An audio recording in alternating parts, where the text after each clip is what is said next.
마가복음 14장 17절에서 21절 말씀까지 보겠습니다. 저물매 그 12를 데리시고 가서 다 앉아 먹을 때에 예수께서 이르시되 내가 진실로 너희에게 이르노니 너희 중에 한 사람 곧 나와 함께 먹는 자가 나를 팔리라 하신대 그들이 근심하며 하나씩 나는 아니지요 하고 말하기 시작하니 그들에게 이르시되 12 중에 하나 곧 나와 함께 그릇에 손을 넣는 자니라. 인자는 자기에게 대하여 기록된 대로 가거니와 인자를 파는 그 사람에게는 화가 있으리로다.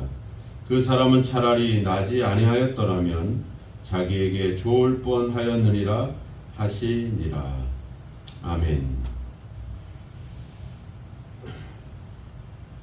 예수님과 제자들이 마지막 식사, 최후의 만찬, 또 우리에게는 성만찬의 그런 자리를 우리에게 이제 시작하는 장면들을 보여주고 있습니다. 누가복음 22장 15절에 가보면 예수님은 그렇게 이야기하죠. 내가 고난 받기 전에 너희와 함께 이 유월절 먹기를 원하였느니라 이렇게 얘기합니다. 그동안에 3년 동안 예수님과 제자들이 함께 동거동락하면서 또 많은 식사도 같이 했지만 예수님이 가장 원하고 원했던 그리고 그렇게 표현할 만큼 그렇게 뭔가 큰 의미가 담긴 그런 마지막 식사를 제자들과 함께 하기를 원하셨다라고 하는 사실입니다. 어떻게 보면은 특별히 유월절이라고 하는 즉 어린 양의 피로 죽음의 재앙으로부터 구원받은 그 날의 의미 그것을 통해서 즉 자신의 고난을 통해서 고난과 연결되어 있는 뭔가 좀 색다른 그리고 특별한 그리고 뭔가 기념비적인 그런 식사를 제자들과 함께 하기를 원하셨다라고 하는 것입니다. 요한복음의 기록을 보면 예수님이 제자들의 발을 씻겨주기도 하고 그러면서 제자들에게 이야기하죠. 내가 너희를 사랑한 것처럼 너희도 서로 사랑해라. 내가 너희의 발을 씻어준 것처럼 너희도 서로 발을 씻어줘라. 이런 부탁을 하죠. 어떻게 보면 예수님이 자신이 해왔던 어떤 여러 가지 사역과 그런 활동들을 이제 제자들이 계속해서 연결해서 그 일들을 해주기를 바라는 그런 마음들이 있었던 것 같습니다.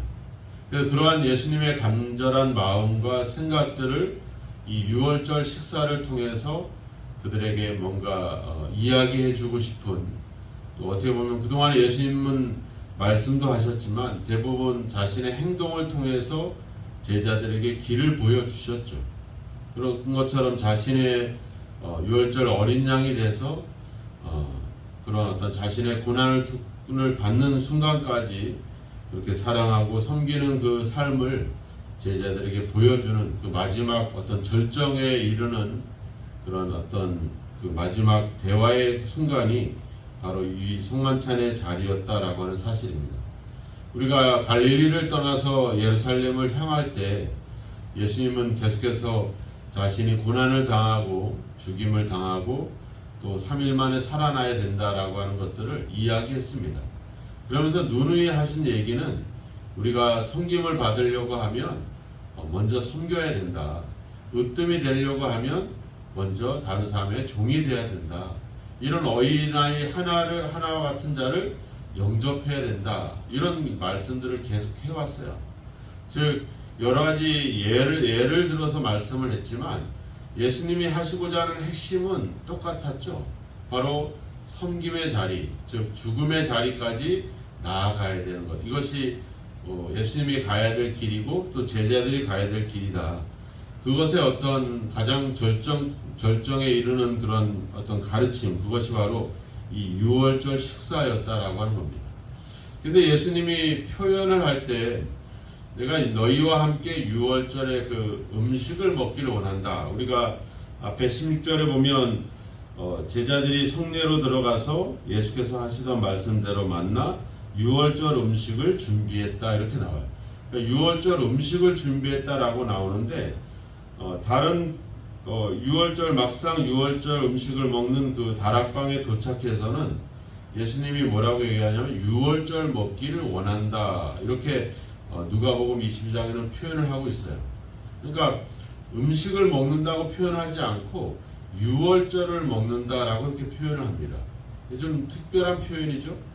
유월절을 먹는다라고 하는, 유월절이라는 말은 이제 헬라어로 파스카입니다. 파스카라는 말은 어린 양이라는 말입니다. 그러니까 어린 양을 의미할 때, 그러니까 유월절을 먹는다라는 말은 우리 직역을 하면 어린 양을 먹는다 이 표현을 하는 거죠. 이게 결국 우리가 예수님을 먹고 마시는 그런 어떤 의미로서 예수님이 이야기하는 겁니다. 그래서 이것을 우리가 비유로 얘기할 때도 보면 제자들만 따로 모아놓고 그 비유를 해석해 주잖아요. 또 예수님이 어떤 논쟁을 하고 나서 또 제자들과 함께 있는 자리에서 그 이야기를 풀이를 해줍니다. 그러니까 이 유월절 음식도 앞에 우리가 어제도 봤지만 성내로 들어가서 물동이를 가지고 가는 그 남자가 들어가는 그 집의 주인에게, 그러니까 은밀하게 준비를 하시죠. 비밀스럽게. 그렇게 준비하신 이유 또한 바로 이런 어떤 그동안에 그 당시에 유월절이라고 하는 절기를 지키는 일반적인 그런 의미가 아니라 뭔가 특별한 이제 새로운 차원의 그런 교제와 식사를 예수님은 의미하고 있었다라고 하는 겁니다. 그 새로운 차원의 식사, 이것은 바로 결국 뭐겠습니까?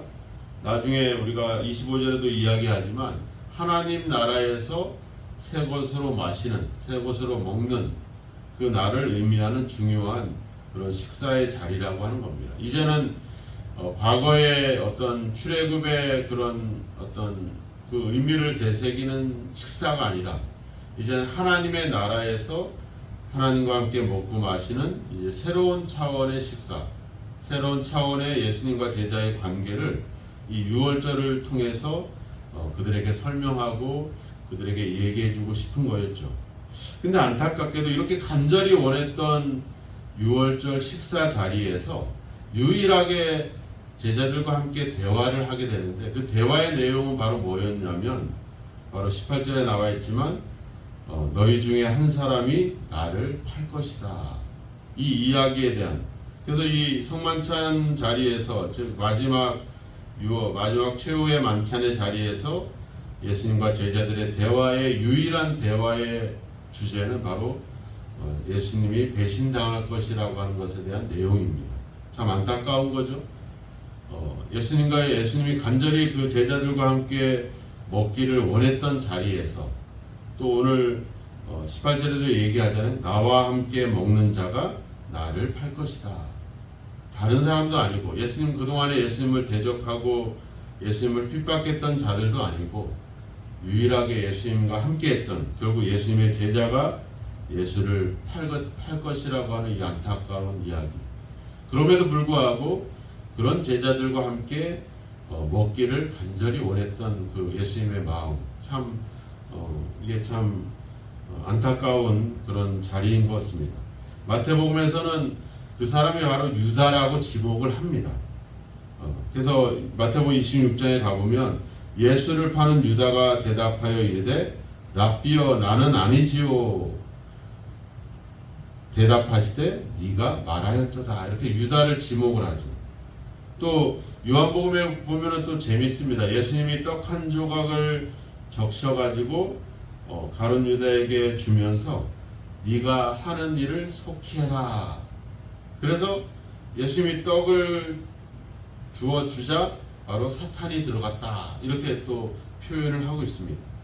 근데 오늘 우리가 마가복음에는 정확하게 얘기하고 있진 않죠. 19절에 보면 제자들이 하나씩 묻죠. 나는 아니지요. 나는 아니지요. 나는 아니지요.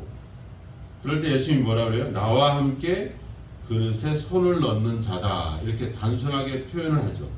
근데 우리가 어제 봤지만 11절에 보면 이야기하죠. 이미 가룟 유다가 예수를 어떻게 넘겨줄까 돈을 주고 약속했다. 이미 이렇게 우리는 이미 그 배신자가 누군지를 이미 기록을 하고 있습니다.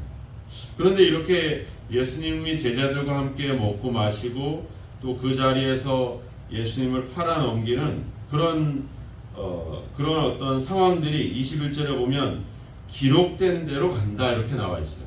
그러니까 가룟 유다의 배신도 하나님의 계획 속에 있었다라고 하는 사실입니다. 중요하죠. 우리가 예배소서 이야기하지만 하나님이 우리를 태초에 선택했다고 나와요. 태초에 우리를 택정해서 우리를 은혜로 불렀다. 그러니까 우리의 삶이 하나님의 계획 속에 있는 겁니다. 그 하나님의 계획이라고 하는 것은 우리가 하나님의 어떤 영광에 참여하는 것뿐만 아니라 이렇게 예수를 배신하고 팔아넘기는 계획까지도 이미 포함이 됐다라고 하는 거죠. 이미 그런 예언들이 있잖아요. 시편 41편 9절에 가보면 내가 신뢰하여 내 떡을 나눠 먹던 나의 가까운 친구도 나를 대적하여 그의 발꿈치를 들었나이다. 이런 표현이 나오죠. 그리고 요한복음 14에 가보면 예수님이 그 시편의 기록을 그대로 인용을 합니다. 그러면서 제자들에게 얘기하죠. 내가 이것을 너희에게 미리 말하는 것은 그 일이 일어났을 때 바로 내가 그인 줄 알고 너희가 나를 믿게 하려 합니다. 미리 예언을 하시고 그 일이 일어나므로 그때 예수님이 이렇게 예언을 하셨었지. 그래서 그 예수님을 믿는 거, 예수님의 그 말씀을 믿도록 하기 위한 목적이 있다. 그래서 가룟 유다도 하나님의 계획 속에 있었다라고 하는 거죠. 근데 문제는 뭐냐면 인자를 파는 그 사람에게는 화가 있으리로다 이렇게 나오죠. 그러니까 하나님의 계획 속에 있어서 그 일을 시행했지만 그 일에 대한 책임은 누구한테 있냐면 그 일을 행한 사람에게 있다라고 하는 겁니다. 이게 중요하죠. 우리도 하나님의 은혜로 구원을 받잖아요. 우리의 행위로 구원을 받지 않습니다. 하나님의 은혜로 구원을 받고 그래서 사람들은 얘기하잖아요. 그러면 죄 지은 죄인들도 구원받을 수 있느냐? 그렇죠. 왜냐하면 그 십자가에서 못 박혔던 강도도 예수님이 구원했잖아요. 그죠? 오늘 밤 너가 나와 함께 낙원에 있을 것이다. 그러니까 예수님에 대한 믿음으로 누구나 구원을 받을 수 있도록 길을 열어 놓으셨어요. 그러면 사람들이 우리가 뭐 개처럼 막 생활하고 하나님 말씀대로 안 살고 그래도 구원받을 수 있느냐? 이렇게 얘기할 수 있죠. 근데 오늘 이야기를 하잖아요. 그 삶에 대한 책임은 있다라고 하는 것입니다. 이게 중요하죠. 하나님이 우리를 인도하시고 은혜로 우리를 이끌어 가시지만 그 삶에 대한 책임은 우리의 그 선택에 대한 책임은 우리가 져야 된다라고 하는 거예요. 이것이 중요하죠. 그래서 우리가 예수님을 믿어도 그냥 막 사는 게 아니라 선하게 성실하게 믿음으로 살려고 하는 이유들은 결국 우리의 삶에 대한 책임이 있기 때문에 그런 거죠. 그래서 예수님이 심판할 때도 그러잖아요. 너희가 행한 대로 갚아줄 거다. 그러니까 우리가 자꾸 어떤 이 믿음과 삶에 있어서 이 균형을 늘 유지하는 것이 중요한 겁니다. 우리의 신앙은 균형을 잘 유지를 해야 돼요. 하나님에 대한 믿음과 우리의 삶에 대한 균형을 잘 지켜가야 되죠. 그래서 저는 예수 믿는 사람들은 그 줄타기 하는 사람과 같다 이야기합니다. 우리가 줄 위에서 줄타기를 하는 사람이 얼마나 그 위태롭습니까? 그 긴장을 놓치지 않으면 그냥 떨어져 다치거나 죽습니다. 그래서 항상 긴장을 하면서 그 상태를 유지해 가야 되죠. 그러니까 우리가 그런 균형을 잘 지키는 것이 중요하십니다.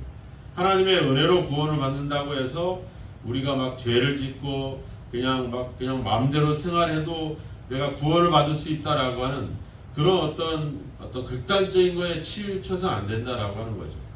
또 내가 내 삶을 하나님의 은혜와 인도하심을 배제한 채 내가 내 삶을 행위하고 노력하고 만들어가고 막 이렇게 그런 어떤 행위에만 빠져서도 안 되고, 그래서 야고보에서 얘기하잖아요.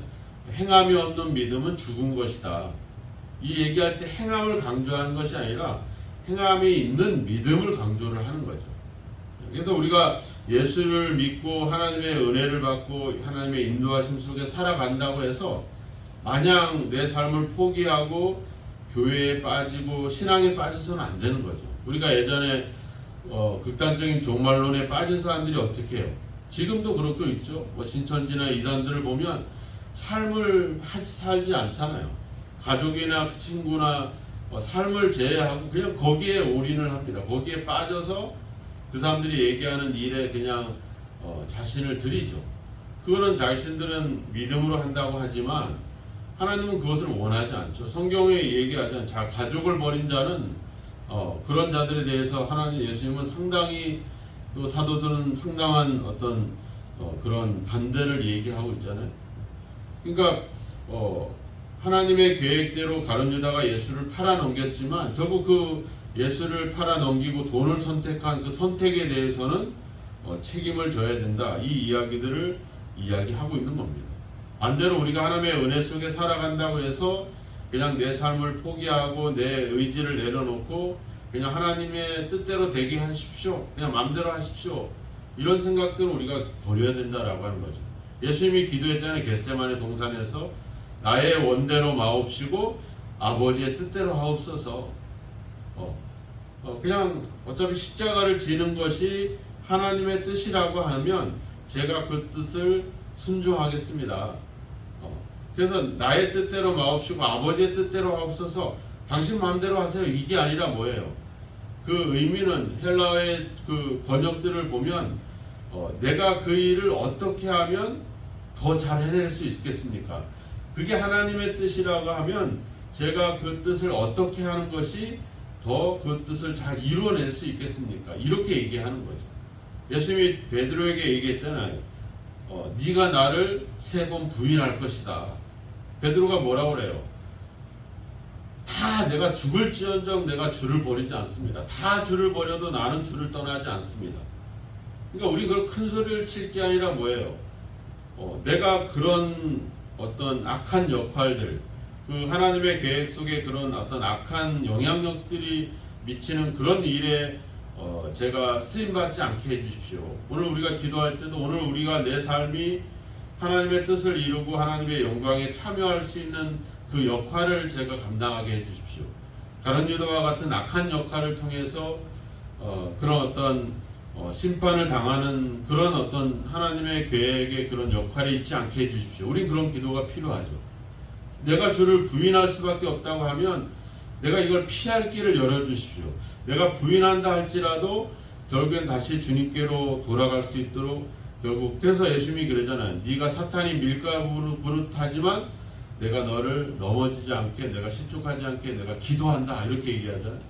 그러니까 그런 역할들에 대해서 그런 삶에 대해서 비관하거나 할 것이 아니라 그냥 하나님께 맡기고 마음대로 하세요 이게 아니라 하나님 내가 그 하나님의 뜻을 이루는 일에 선한 어떤 역할, 선한 영향력들을 끼칠 수 있는 그런 일들을 수행할 수 있도록 우리는 기도하는 것이 중요하다라고 합니다. 우리의 선택이 하나님의 영광을 가리지 않도록 피할 길을 열어주시고 우리를 선한 길로 인도해 주십시오. 모든 것이 합력하여 선을 이루시는 하나님의 그 뜻이 내 삶을 통해 이루어지게 해 주십시오. 우리는 그렇게 기도하면서 우리가 삶을 책임 있게 살아가는 것이 중요하다라고 하는 사실입니다.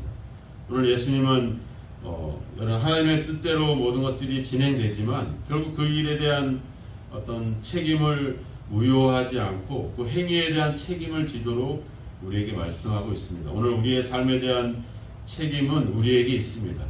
하지만 하나님이 우리와 함께하고 있기 때문에 하나님의 그 인도하심 속에 있기 때문에 우리는 두려워하지 말고 무서워하지 말고 또 악한 일을 도모하지 말고 선한 일에 하나님의 의의 병기로 하나님의 선한 도구로 쓰임받을 수 있도록 우리는 기도하고 우리 자신을 맡기는 것이 필요할 것입니다. 오늘도 하나님의 영광을 위해서 여러분들의 삶이 쓰임받기를 소망합니다. 여러분들이 선한 영향력을 끼칠 수 있는 그런 하나님의 신실한 끊임없이 믿음을 지켜가는 주님의 제자들이 되기를 주님의 이름으로 축원합니다. 기도하겠습니다. 하나님 아버지 원하고 간절히 갈급했던 그 함께하는 자리가 배신의 자리고 예수를 팔아넘기는 아버지 그런 안타까운 현실들을 바라봅니다. 우리 또한 주님을 믿는다라고 말하지만 여러 가지 삶의 상황 속에서 주님 없이 또 주님을 또 모른 채 그저 우리의 의지대로 우리의 생각대로 살아갈 때도 많습니다. 하나님 오늘 우리의 삶이 아버지 그런 악한 역할들을 수행하는 삶이 되지 않게 하소서. 오늘 우리의 삶이 하나님의 영광을 드러내고 하나님의 말씀을 이루어낼 수 있는 참된 제자의 삶이 우리를 통해 나타나기를 소망합니다. 우리 삶에 대한 신실한 믿음의 책임을 갖고 아버지 주여 우리의 삶을 믿음으로 감당하게 하소서.